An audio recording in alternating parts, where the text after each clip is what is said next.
I know people that don't have everything they want in life. They just don't complain about it. It's the ones that complain about it. And usually my first question is, what's your favorite TV show? And if they answer that question, I'm like, then it's your fault you don't have everything you want, because you could not watch that TV show and have an extra hour every single day to be busting your ass to build a startup or doing something about you not having everything you want.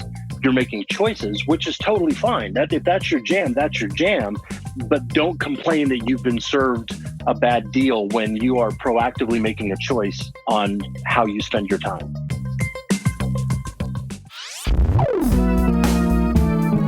Podcasting from Boulder, Colorado. This is the Baby Got Backstory podcast, where we dive into the story behind the story of today's most inspiring storytellers, creators, and entrepreneurs. I like big backstories, and I cannot lie. I am your host, Mark Gutman. I'm Mark Gutman, and on today's episode of Baby Got Backstory, how a serial entrepreneur built 5 companies, exited 3, and is now gearing up to host the biggest outdoor industry trade show in the world.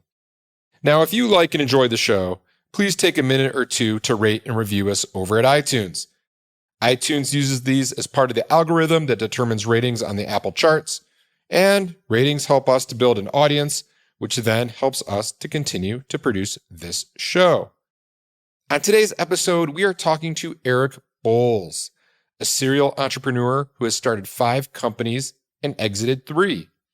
Currently, he is the founder of Gearmunk, an online gear review platform that is democratizing the outdoor industry and changing the way brands interact with consumers. What struck me about the conversation you're about to hear is that Erik is a technologist, futurist, advocate, outdoor enthusiast, and has his finger on the pulse of not only what it means to build a brand, but also realizes while the fundamentals are the same, the game is always changing. Listen up to how Erik describes the changes that technology has brought to brand and marketing, and how our own consumer tastes have changed rapidly. Where it once used to be a one-way conversation between brands and their customers, with brands doing all the talking, and the brands would decide where and how to tell their story, pushing out anything they wanted via TV commercials or print ads in newspapers, now it has become a multi-channel dialogue with the customers deciding where they want to consume content and how. The consumer has a voice and is loudly using it. Erik points out that those brands that aren't aware of this are going to be in big trouble in the future, if not already. Erik's story is one of taking risks, following his heart, solving problems, and looking for opportunities. And this is his story.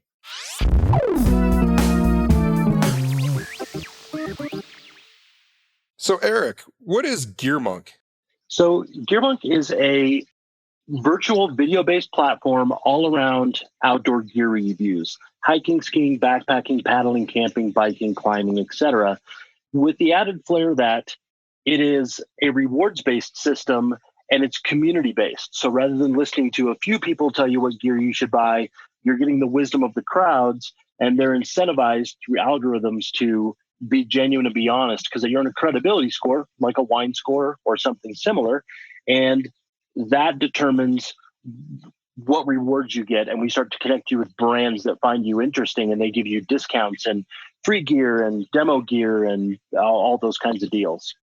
So when I was working in the movie business, we had this concept that we'd call like a high concept comedy, and it was this idea that it was a little bit more complex, but at the end of the day, it was still a comedy. And as you were talking, I was like, wow, that sounds really complex, but I'm sure that it's fairly simple. Where did the idea come from? I mean, I like to think that most businesses are born either out of inspiration, frustration, or desperation. Was Gearmunk born out of either of those? Maybe a mix of a couple of those, right? So I started my first startup back in '96. I've always been in the tech space. We've always done things that I've heard everybody tell me, oh, that'll never work. Well, we've had 3 exits and one that, made money, but we never exited.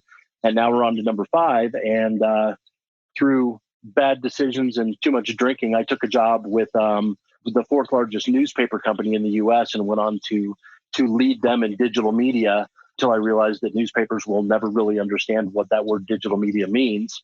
And so there was the frustration component, right? Is that I knew that there was a better way to do stuff. And then on the digital side, I've consulted for a lot of brands like REI, Cabela's, DSW Shoes, American Eagle Outfitters, things like that. And once you understand the outdoor ecosystem, and you learn that these retailers, they're not telling the whole picture because they're there to drive sales, which is great. It's exactly what they should be doing, but you're not really getting the best. You're not getting the best reviews. You're seeing the 5-star reviews and not the 1-star reviews. And in fact, Amazon was the first company that when you went, it showed you side by side the 5-star and the 1-star. What's the best review? What's the worst review? And everybody in the industry was like, oh my gosh, they're showing the worst review. And so they obviously only show 5-star reviews versus the one that is the most valuable. So we kind of predicted some time ago that 5-star reviews would start to go away because they're immediately broken, right? If you're the kind of person that says, well, I never give 5 stars, so 4 is as high as I go, well, thanks. This is why we can't have nice things. You've ruined it for everyone.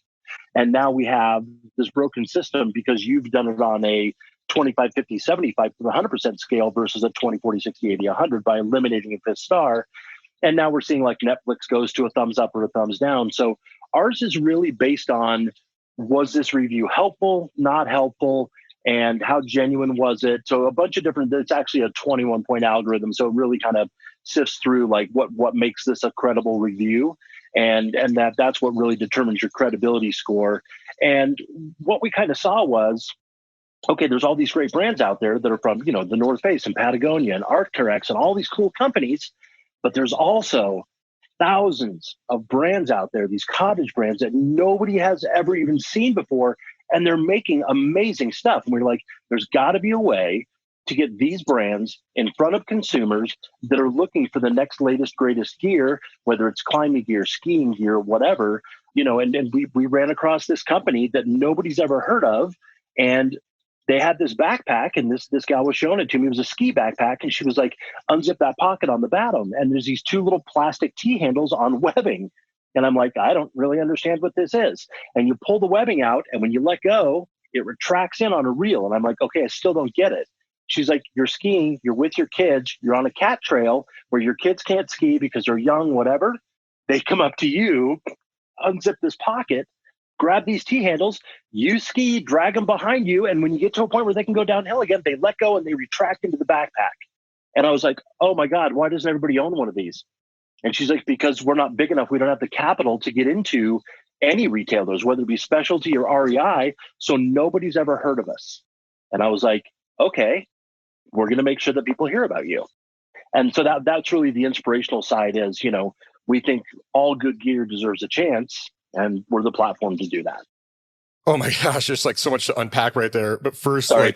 no, it's great. Like first, I can't even believe that ski tote thing exists. I can't tell you how many times like I've either first I tried to reteach myself to ski because I'm a snowboarder and I was a hazard on the slopes to myself and my children. And then my motto was screaming, "Hey Ruby, put out your arm." And as I came back on my snowboard, I would yank her arm out of her socket and get her going, Exactly. You totally get it. Yeah, totally. And so, wow, that's so awesome. But what I heard in there too, Erik, was just this amalgamation of the ideals of fairness, of credibility, your background in tech, and then this like love for the outdoors. So, let's take a step back and talk a little bit about your upbringing. I mean, was young Erik, were these things that were when you were 8, 9 years old, were these ideas that were swirling around your head at the time? So my dad was a high school administrator, literally since literally the day I was born, and one of I had amazing parents, still do, but they one of the smart things they did when I was young, when the Apple II computer came out, so I'm aging myself a little bit. They were like, this kid needs a computer. So they bought a computer. And that's back, when computers were $3.3 million or whatever for an Apple.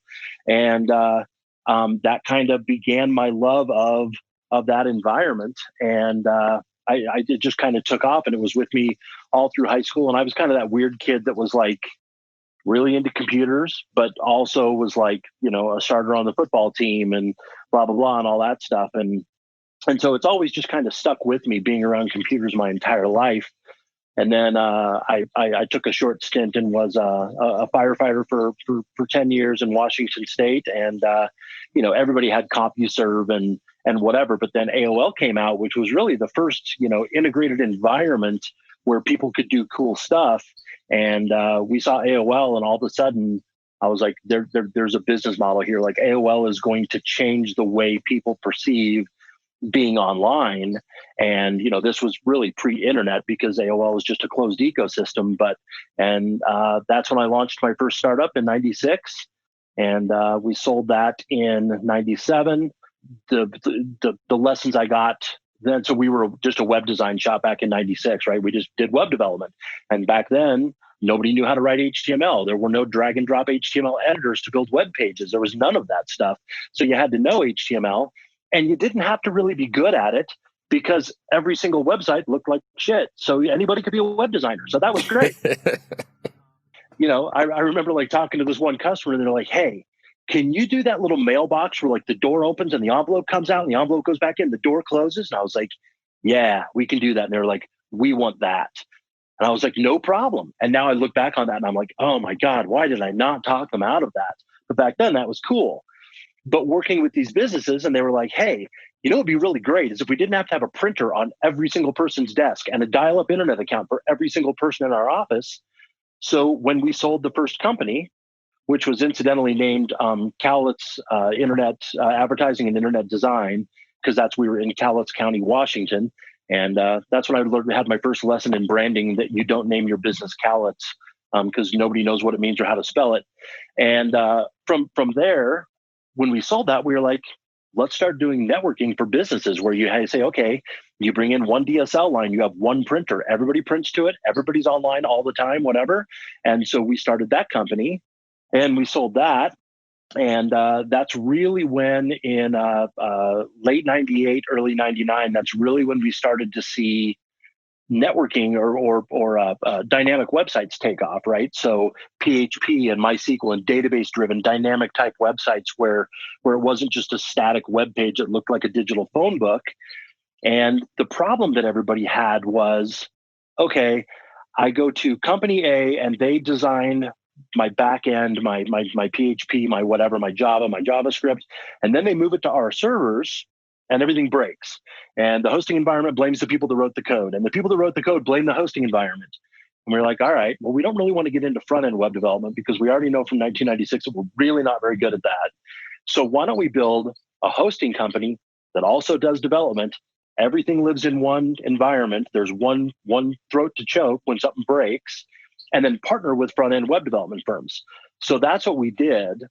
And that was one of those things that back then everybody was like, how the heck are you going to make a business off of building dynamic back-end websites? And I said, I think by 2010, I think 75% of the internet will be driven dynamically. Well, it was actually 2004 and it was 99% of it, but everybody thought it was a stupid idea. And so we did that and we became the largest hosting company in the state of Colorado and hosted stuff not only in Colorado, but nationwide.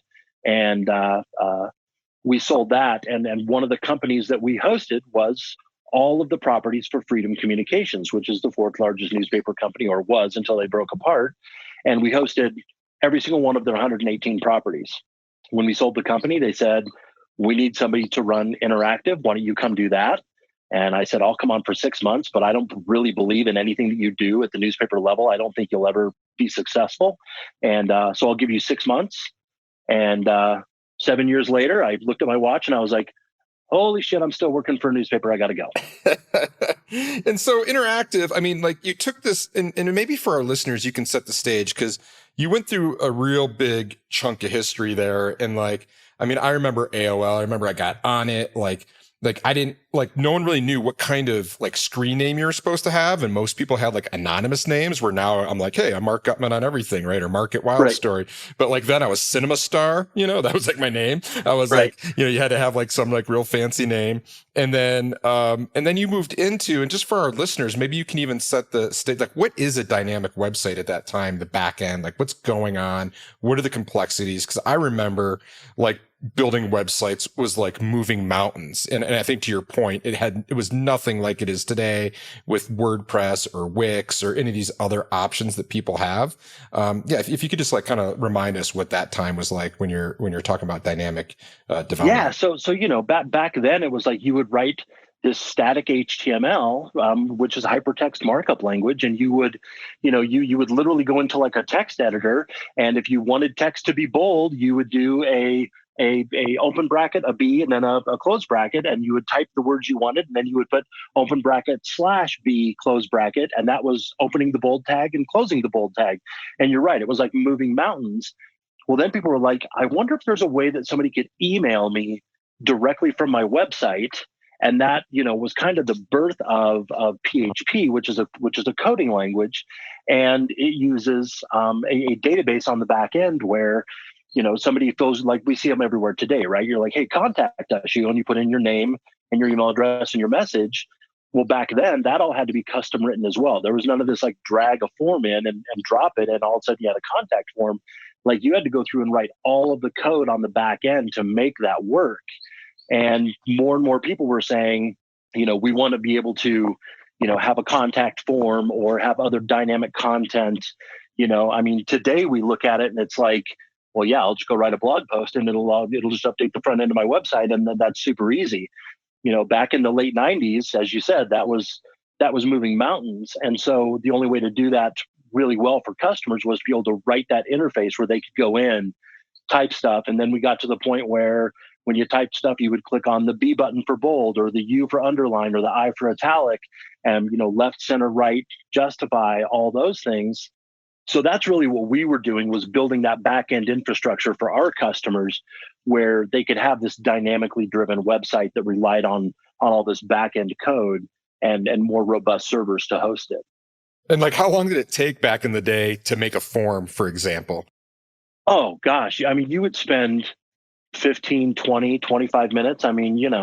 Writing that code. Now, obviously, once you have the code written, you just kind of copy and paste it into whoever's website and go through and just change the relevant information. But, early on, testing and all that, and the security vulnerabilities that were involved, to your point, it's like now if I want a contact form, I drag it in, center it, maybe put a border around it, and the whole thing takes 45 seconds. And back then, it was easily 15, 20 minutes to write anything useful in PHP. And you had to be a specialist. That's right. And so what brought you from Cowlitz to Colorado? So I was actually born and raised in Colorado. I moved out to Washington to work for the fire department. And, fire department jobs are really not that easy to come by, and you apply all over the place because that's what I really wanted to be, was a firefighter. So, in late 99, that's where, late in 99, I was like, all right, we're moving back to Colorado. And that's where the third company, the hosting company, which was Rocky Mountain Web Tech, came from. And then we sold that and went to work for Freedom Communications, a newspaper company.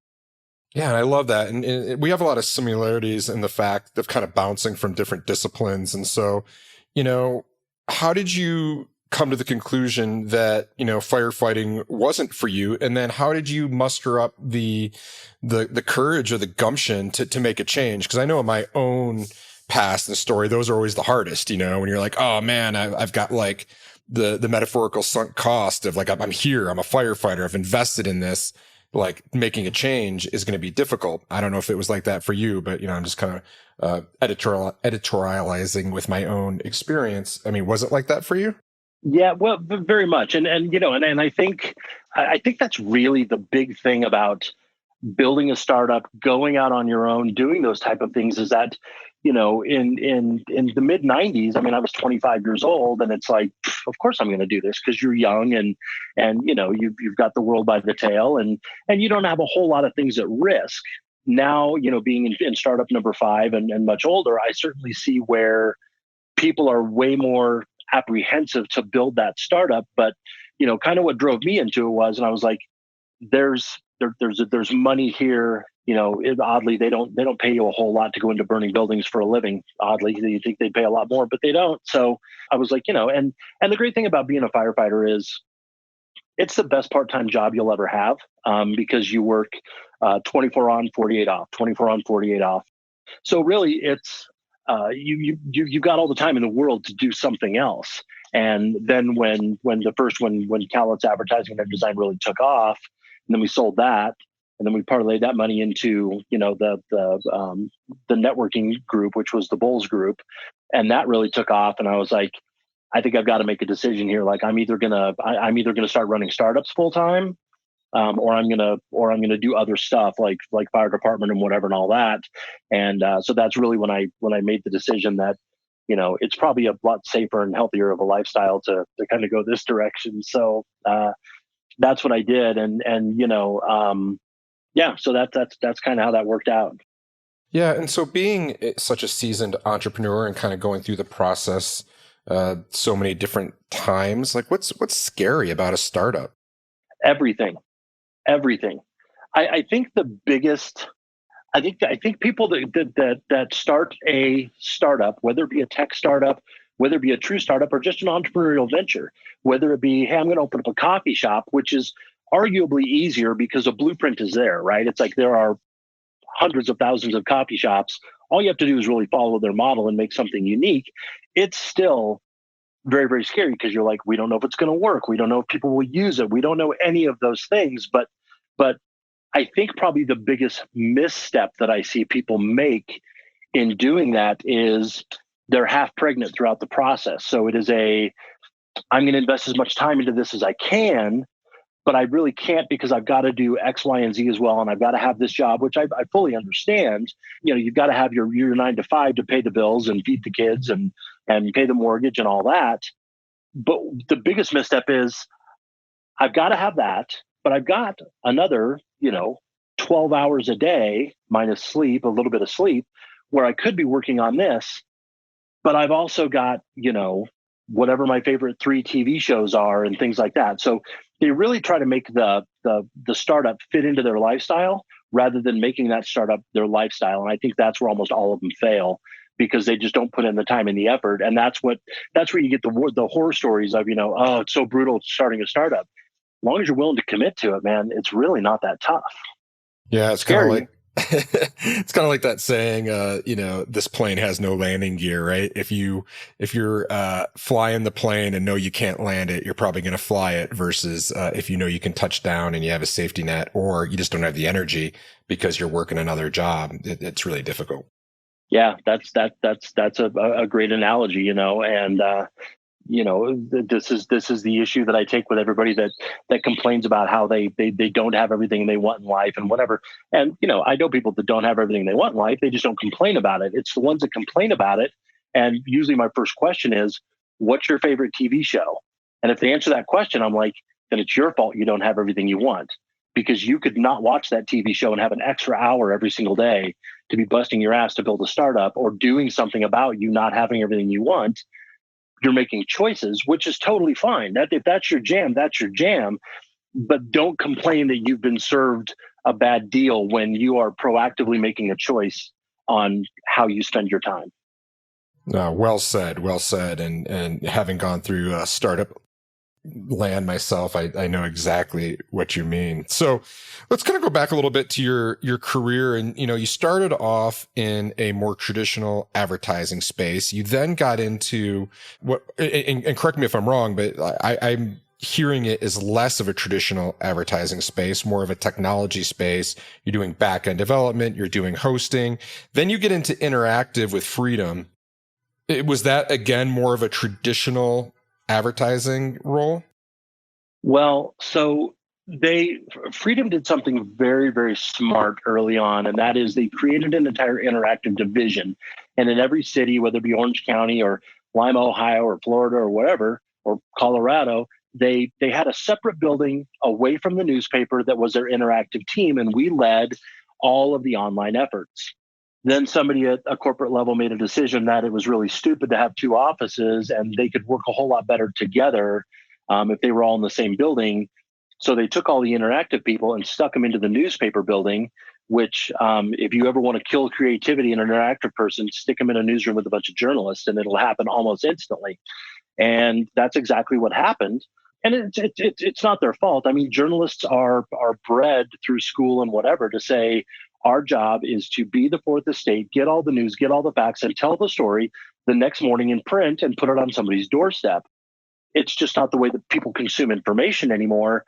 And not all of them, I mean, blanket statements immediately invalidate themselves, but the majority of print journalists don't really have a desire to do anything online. Their passion, they're fueled and they're driven by writing, 13 column inches of news or 20 inches of column inches of news and printing it the next day and spending 3-4 days on it, rather than being like, hey, here's a story, let's get it up on, NewYorkTimes.com and let's get it up there in the next hour, and so it's kind of changed for them because the world, the rule of good enough applies in almost everything, right? So when I think it was, I can't remember what the airline was, but, when Captain Sullenberger landed his Airbus in the Hudson River, the New York Times and USA Today and Washington Post printed a story about it the next day, and nobody cared because I got everything I needed to know about that plane crash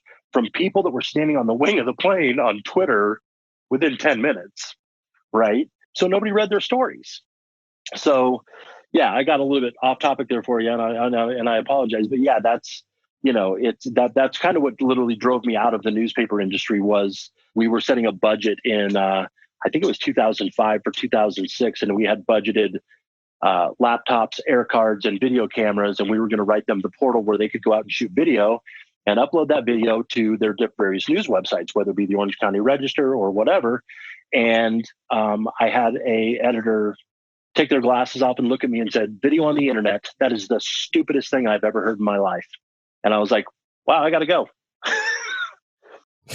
That's awesome. That's kind of like my story. Like when I first saw a camera phone, I was like, that is the dumbest thing I have ever seen. Who is ever going to want to take a picture with their camera? Now, granted, the technology was awful and it looked like you were, in some like Vaseline smeared world or something like that. But for those that had the forthright and the vision and the foresight and all that kind of stuff, they saw it coming. I did not.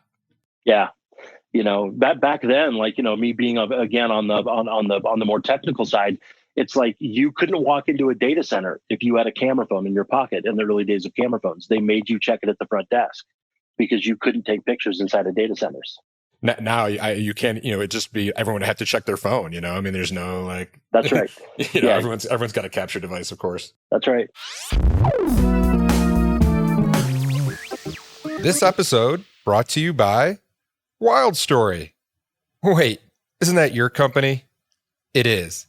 And without the generous support of Wild Story, this show would not be possible.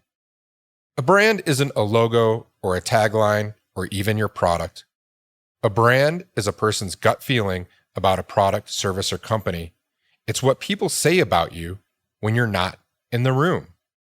Wild Story helps progressive founders and savvy marketers build purpose-driven brands that connect their business goals with the customers they want to serve so that both the business and the customer needs are met. This results in crazy, happy, loyal customers that purchase again and again, and this is great for business. If that sounds like something you and your team might want to learn more about, reach out at www.wildstory.com and we'd be happy to tell you more. Now back to our show.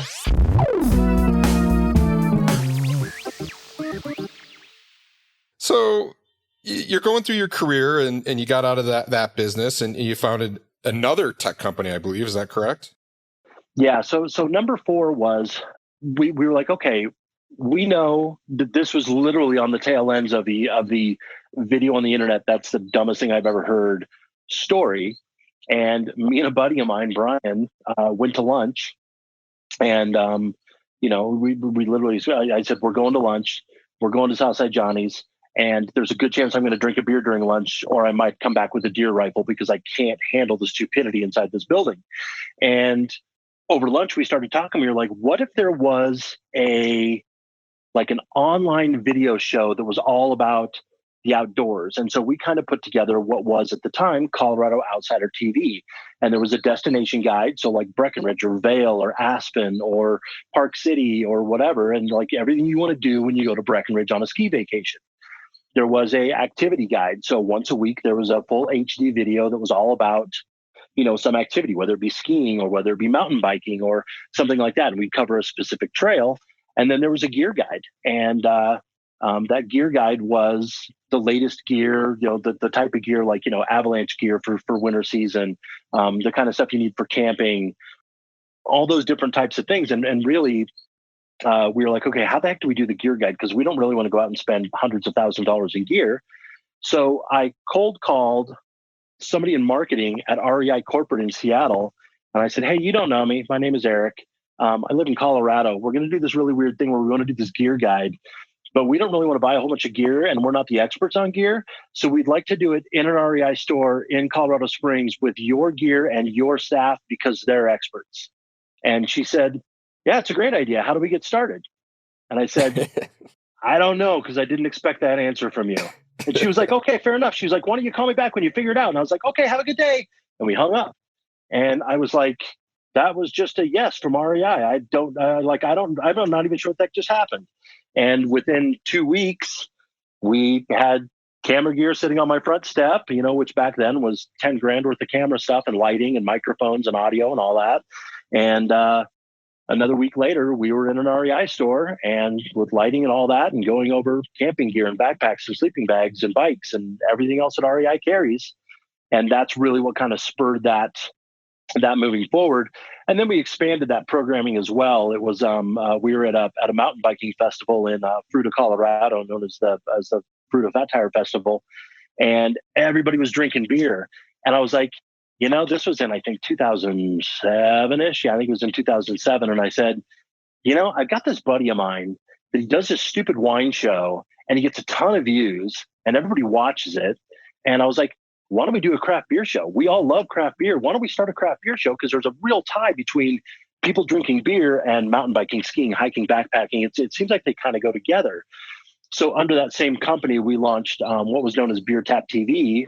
And 435 episodes later of all HD video. And that's back when putting 1080, 1920 by 1080 HD video on the internet was super expensive.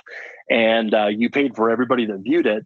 And we had like right around 1 million viewers a month. And that's back in 2007, 2008, 2009. And so that's when, we had Beer Tap TV and all that. And, again, we made money at it, but it was never really an exitable company just because there was so much overhead in it. And, I talked to a buddy of mine that worked for Ford Motor Company. And he's like, we love what you do. We love the show and how irreverent you are. And we would really, as Ford Motor Company, we would love to advertise, but there's a problem. We sell cars. You sit on a camera and get drunk. And those two don't really go together very well. And I'm like, no, you're right. They don't. So, that's back when being irreverent on the internet was like still kind of a risky brand move for advertisers. And they didn't really want to tie their name to it. So it was a lot harder to monetize. I would think that would be a whole lot easier and more successful now in 2020. But back then that was a little bit tougher to do. So we shut that down and then I kind of went on to do other things. Yeah. I mean, what was that like that day you shut down? Was that a frustrating moment? I really don't think it was. There was certainly amongst everybody, all of us that were together and we were like, it's kind of sad, but it was at that point where we had tried so hard to monetize it and we were just too early. And then the marketing ecosystem wasn't ready for it yet, which kind of seems to be kind of the tone of everything I've done is I'm just too early for it. But so it was almost like a sigh of relief, when it was like, we don't have to do this anymore and worry about, how do we pay for hosting and how do we pay for this and how do we pay for that? And, all those different elements that went with it. And when you look at the alcohol world, whether it's wine, beer, or spirits, they have at the federal level what's called the 3-party system, meaning that if I am New Belgium Brewing Company that makes Fat Tire beer, I cannot sell my beer directly to you as the liquor store. The federal government steps in and says you have to go through a distributor. Well, distributors own territories and nobody else can be in their territory. So essentially it's like the beer mafia. That distributor says, I get to set the price. And so for every dollar that's made on a 6-pack of beer, it's like some crazy number, like 65 cents of that dollar goes to the distributor. Another 20 cents of that dollar goes to the liquor store. And then as the brewery, you get to pick up what's ever left, whatever's remaining, the 15 cents remaining. Yeah, and that's got to be frustrating. I mean, just being a futurist, being someone who's about efficiency and about making the experience better and seeing all that inefficiency and all that waste. Right. Yeah. And there comes that irreverence again, right? Like we had this deal where not Anheuser-Busch, but whoever they're owned by now. Anyways, they said, hey, we really want to fly you guys to Germany and come look at the Beck Brewery and blah, blah, blah, and do a live show from there. And we're like, yeah, we're in. Like, we won't even charge you money. We're in. And then we said something that was very much untoward about Budweiser between the time they had said that and the time that we were actually going to sign the deal. And they watched the episode apparently and heard that we didn't say great things about Budweiser. And they just kind of pulled out of that deal entirely. So we missed that opportunity as well.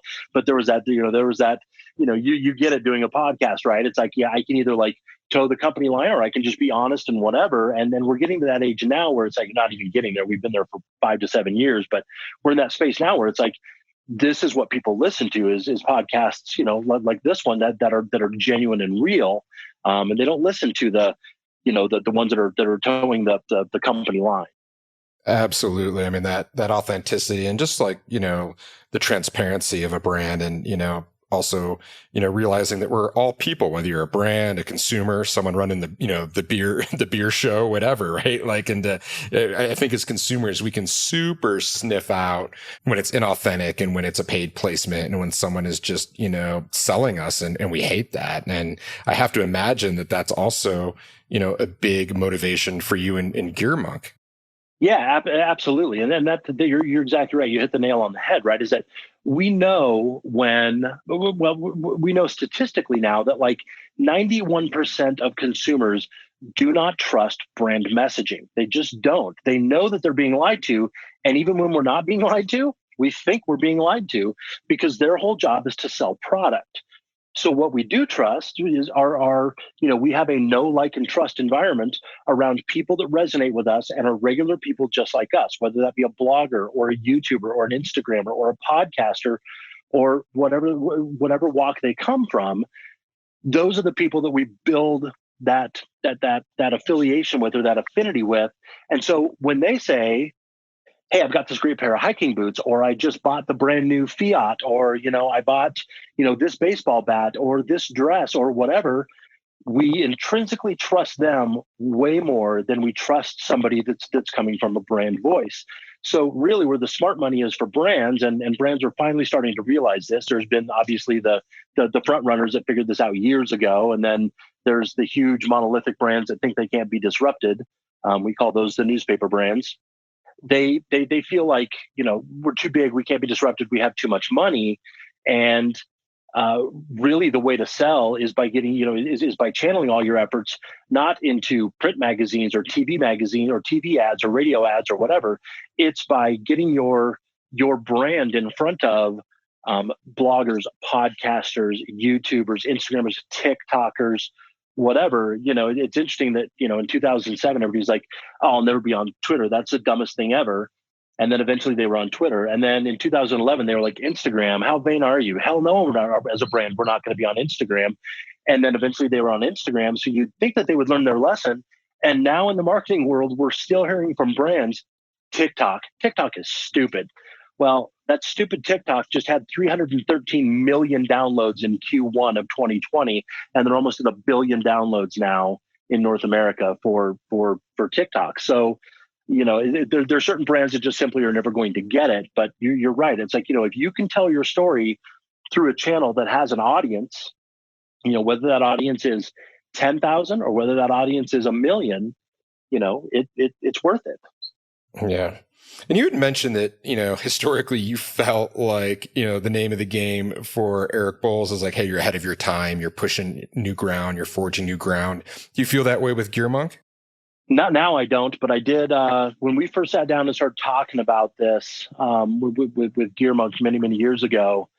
We were like, we're getting out of the newspaper game. We're going to do this, blah blah blah, and then we got into the outdoor industry, and the outdoor industry just simply wasn't ready for it yet. They're just not digitally forward, and a lot of the smaller brands that can't go into retail because they don't have the capital to distribute 150 backpacks or 1,000 or 10,000, whatever.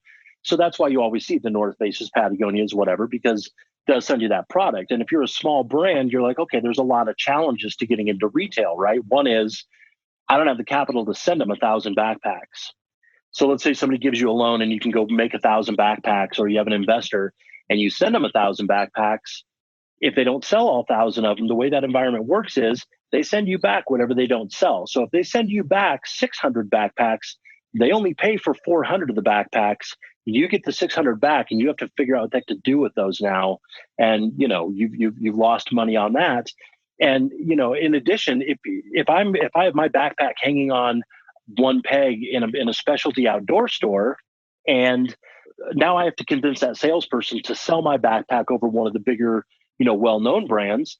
And if I'm the account rep for a bigger unknown brand, I just come in and say, hey, the person that sells the most North Face this month, we're going to spiff you guys $2,500. I just bought every single salesperson in the building for 30 days. Nobody's going to sell your backpack because they're all selling mine because they want that $2,500. So the younger brands that have never had this opportunity, they're like, we see the opportunity in what Gearmunk is doing here and in the email and those types of things that we do. And they've been huge adopters of it. And then there are some bigger brands that get it, that have a more digitally focused or technically aware team. And they're like, no, we want to be part of this. But the other thing is that big brands are afraid of anything that is democratized. When you've got millions and millions and millions in marketing dollars, it's real easy to unlevel the playing field just by being loud and noisy. And you can't hear any other brand. If I'm a small brand and I take out a 1/6 page black and white ad in the back of a magazine that everybody reads, and if I'm the North Face or Patagonia or one of those, and I take out a 2-page full color spread, which I can afford, and I do it every single month for 24 months, you're probably never going to see that small brand in the back because you're so attracted to this big brand. So yeah, so the small brands got it, and now, oddly enough, with the global pandemic of COVID-19, and all these brands we've been talking to saying, you better have a direct-to-consumer channel. And they're like, no, we go through retail. And retailers have been like, we don't want to have an e-com play. We want people coming directly into our store. And I'm like, you don't understand that the customer owns their journey now. You don't dictate how the customer buys stuff.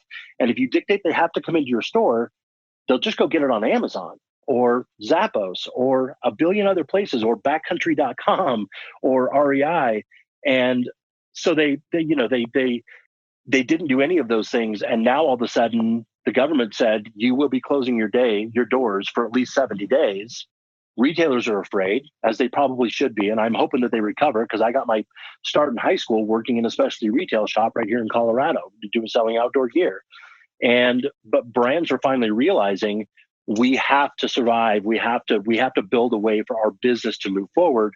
And that is that let us engage with podcasters, YouTubers, bloggers, whatever, and all the users that are directly on the Gearmunk app, and figure out a way to connect directly with them and drive sales back into our channel the way the consumer wants.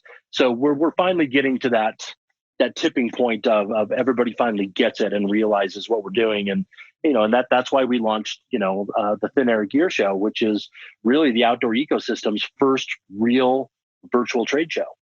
Yeah, and that's a perfect segue. I was gonna ask you just about that and to get into that. And it's interesting because right before this little segment, you were talking about the reluctance for different brands to adopt new social channels, and it mirrors exactly the segment you just described about the outdoor industry's reluctance in retail reluctance to adopt new sales channels. And so it was just really interesting to me to hear you, lay out kind of that general overview of brands and social channels, and then kind of how it mirrors what's going on in the way that people want to interact and purchase from brands today. And so thank you for that. That was really cool. Yeah. And if you could get into talking to us a little bit about, tell us what thin air is, like what the idea, behind that, how that came about, and where we can learn more about it. Sure. So back in, I want to say it was 2015, we were at this huge outdoor trade show in Salt Lake City, and we're sitting in these folding chairs with 3,000 other people, 2,000 other people, whatever it was. And there's a panel up on the stage talking about sustainability and the environment and blah, blah, blah, and whatever. And my business partner at the time, Brian, looked around the room at all these people and all these booths and all this infrastructure. And he was like, hell yeah, sustainability, give it up for that. And I was like, no kidding. What is the carbon footprint of a show like this? And I was like, why is there no virtual trade show? And, we were like, oh, we have the next greatest thing, virtual trade show. And we started circulating the idea, and everybody looked at us like we had horns growing out of our heads. So we were like, okay, I guess you guys aren't down to the virtual trade show yet. And so we kind of had this idea. And as we started to head into this global pandemic, we were like, some of these trade shows are going to be shutting down and things of that nature. And it's really not so much about capitalizing on that opportunity. It was really more about, what do all these small brands that don't have this enormous operating budget where they can weather the storm, what really happens with them when they get into this environment and say, okay, we've got a problem where everything's going to shut down. We have no sales, no clear path to sales. How do we fix that? And so that really was kind of the mission behind it. And we were like, we know everybody's going to be doing Zoom conferences. They're going to be like, oh, we have a virtual trade show and it's going to be a Zoom conference. Well, that's not a trade show at all. That's a webinar. And they created the term death by webinar for a reason. It's horrible. So we were like, it's got to be different. It's got to be cool. It's got to be fun. So we really started to spin the wheels up on that. And then the largest show, Outdoor Retailer, when it canceled, we were on the phone with everybody, with each other as a team, and within 5 minutes saying, yeah, it's time to pull the trigger. We got to press on the gas. And we came up, we a bunch of technology that we wrote on the back end and that we built through, Amazon AWS and other things that already exist. But we kind of built all the glue essentially that holds it together. And we built this environment using several partners and whatever that is truly like a video game. Like you pick your avatar and you choose your skin color, your gender, your clothing, your hair, your height, your weight, everything. Like you fully customize yourself. And then you're dropped into this virtual environment where you walk through and there's booths everywhere. And the booths are all fully customized by the brand, just like they would be in a regular trade show. And you walk up and you can interact with everything, product displays, you can interact with video, and it's got 3D, what's called 3D spatial voice technology in it. So as you walk up, your name's above your head, just like it would be in a video game, whether you're playing Fortnite or whatever. And they see you coming up, and the guy at the booth is like, hey, Eric, I'm, John from, Mountain Smith or Eco Vessel or whatever. Tell me more about you. And you're like, hey, I've got this blog, or I've got a podcast, or I've got this. I really want to check out what you guys are doing. He's like, great, come right over here. And it's literally real-time voice conversation. And I can hear other people around me, just like I would on a show floor, having a conversation. And as I get further away, they get quieter. As I get closer, they get louder. And everything's digitized. It's just like being in the real world, other than the fact that you can't physically pick up a hiking boot and feel it in your hands. But that can be done post-show very easily. But it was really something completely different than what anybody else in the outdoor industry was doing. And that's really what spurred us to do it. Was, let's drive this thing, the Thin Air Show, to where, these brands can actually have an opportunity to have these conversations, and then build all these analytics into the back end so that, you're not sifting through all your stuff post-show as a brand and saying, where was the business card of that one person that I wanted to talk to?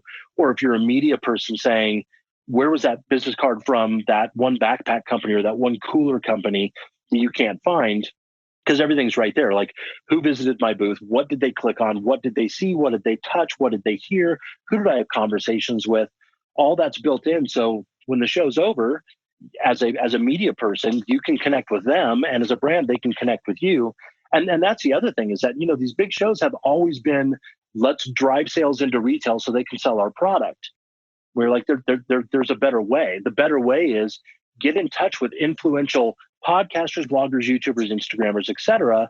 Have them tell your story to their audiences, and then immediately drive those sales back into your product, whether that be through retail, which is fine, or e-com, retailer yourself, or direct to consumer.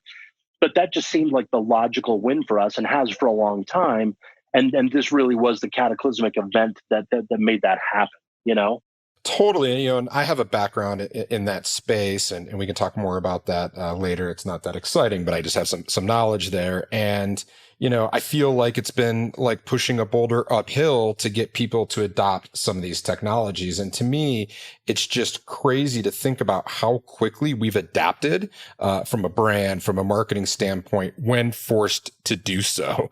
And, we've been sitting here talking about virtual trade shows and how they're better for the environment and more effective and all these things. But really, until we're forced with like, hey, you got to do it, we haven't done it. And I think much like we're seeing with people working from home and flexing schedules, and everyone's like, oh, wait, this works just as good, if not better, probably for less money, less footprint, better quality of life. I mean, do you really think that we're going to be able to continue with virtual trade shows and this will be the way of the future?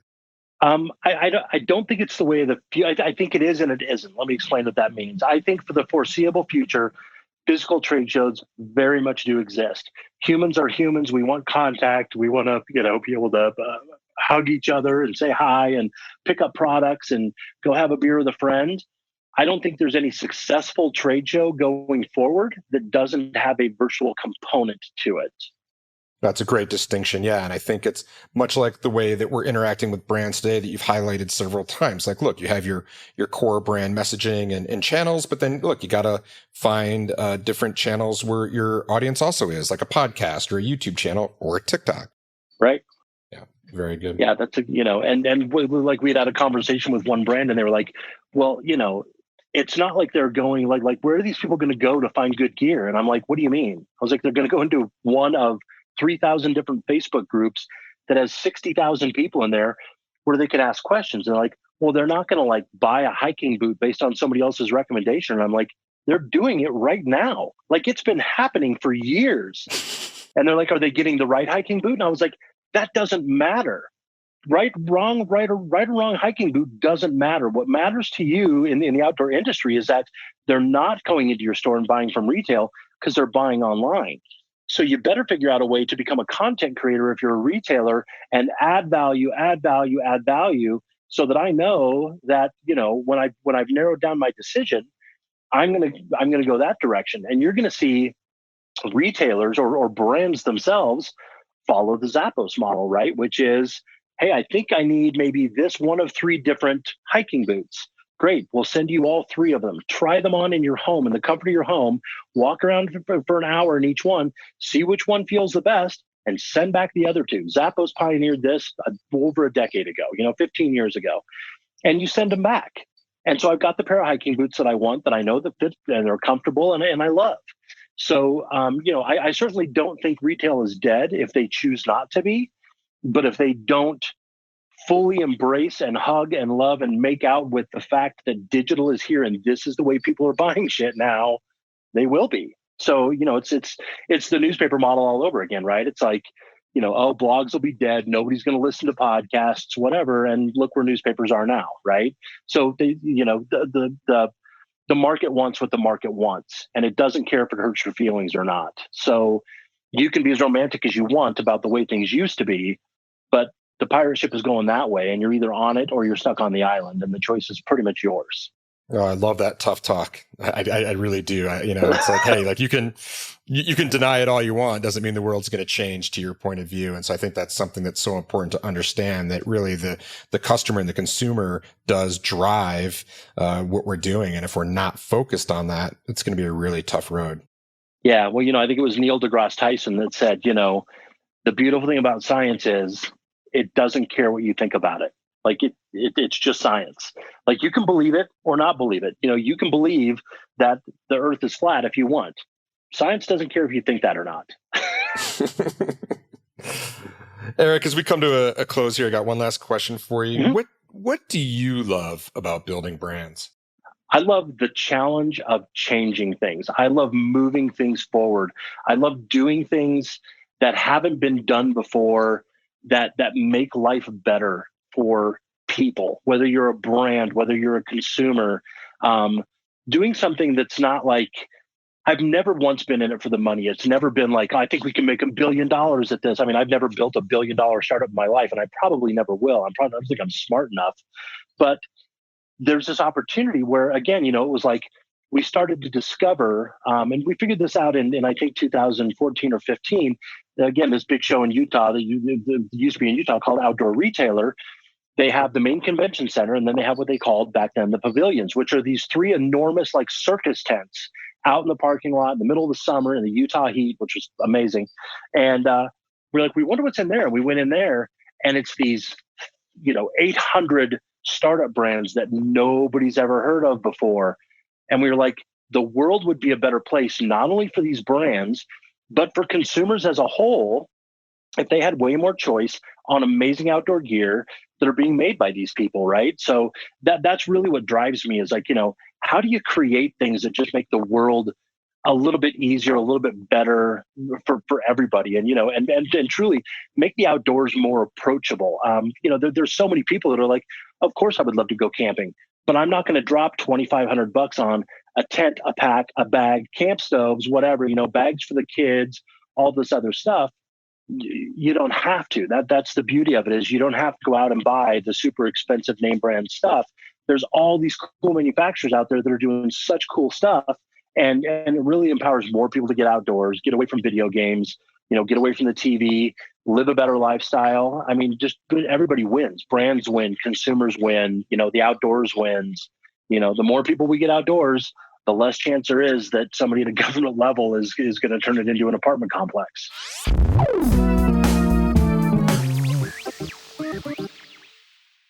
And that is Erik Boles. I loved his retelling of how brands have been reluctant to adopt the social media and other channels where the customers are. It's crazy to think big brands continue to repeat the same mistakes. You'd think they'd learn after they were sure the internet wasn't going to be a big deal.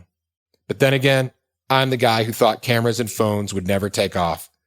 So what do I know? Thank you again to Erik Boles. We'll link to both Gearmunk and the Thin Air Outdoor Show in the show notes. Please go ahead and check those out. I, for one, am looking forward to attending the Outdoor Retailer Show virtually. Well, that's the show. Until next time. Make sure to visit our website, www.wildstory.com, where you can subscribe to the show in iTunes, Stitcher, or via RSS, so you'll never miss an episode. I like big stories and I cannot lie. You other storytellers can't deny.